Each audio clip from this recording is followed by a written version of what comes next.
Hello बच्चों, let's read the question. कह रहे which of the following is a disproportionation reaction. इन चारों में से कौन सी एक डिस्प्रोपोर्शनेशन रिएक्शन होगी। डिस्प्रोपोर्शनेशन रिएक्शन कौन सी होती है?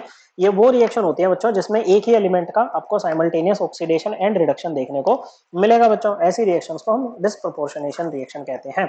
ओके बच्चों, तो ऑक्सीडेशन का मतलब ऑक्सीडेशन नंबर का इंक्रीज होना और रिडक्शन का मतलब ऑक्सीडेशन नंबर का डिक्रीज होना। अब जैसे Cu2 है, ओके बच्चों, ऑक्सीडेशन नंबर होता है किसी भी कंपाउंड में एक एलिमेंट पर आने वाला वो चार्ज जो उसके ऊपर तब आएगा जब कंपाउंड के सभी बॉन्ड्स को माइनिक मान के तोड़े बच्चों।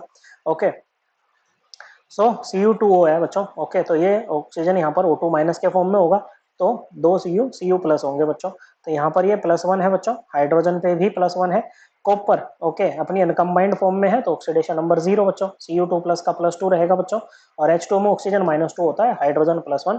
तो देखो कॉपर +1 से 0 में जा रहा है, इंक्रीज डिक्रीज किया बच्चों, इसका मतलब रिडक्शन। लेकिन +1 से +2 में भी जा रहा है बच्चों, इसका मतलब है कि इसकी क्या हुई है बच्चों, ऑक्सीडेशन भी हुई है। और कॉपर का ही ऑक्सीडेशन, कॉपर का ही रिडक्शन, तो ये डिस्प्रोपोर्शनेशन होगी बच्चों। ओके, तो ये हमारा आंसर होगा बच्चों। ओके, सेकंड है आपके पास में CrO4 2 माइनस है। यहाँ पर देखो क्रोमियम का X मान लो, तो हो जाएगा X + 4 × -2 ऑक्सीजन के लिए इक्वल टू -2 ओवरऑल चार्ज के इक्वल पुट करते हैं।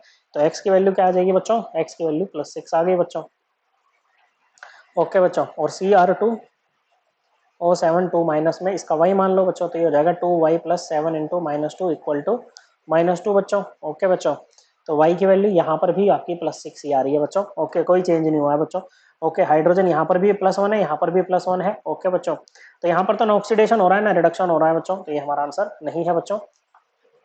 नेक्स्ट है बच्चों, calcium carbonate +2H+ gives calcium 2+ + H2O + CO2। Okay बच्चों, देखो तीसरा वाला है कैल्शियम कार्बोनेट, कैसे टूटेगा बच्चों, कैल्शियम 2+ + CO3 2 माइनस करके टूटेगा बच्चों।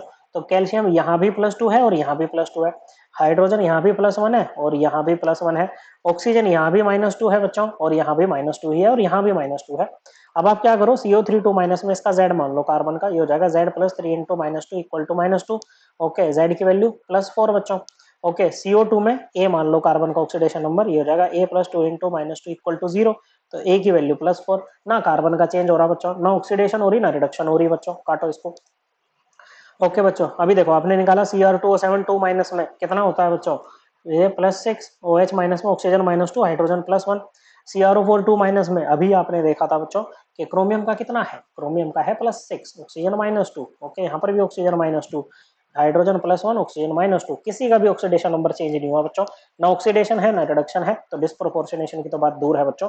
So correct answer will be option 1। और डिस्प्रोपोर्शनेशन रिएक्शन को हम बच्चों अपनी क्लास 11th की NCERT से रेफर कर सकते हैं।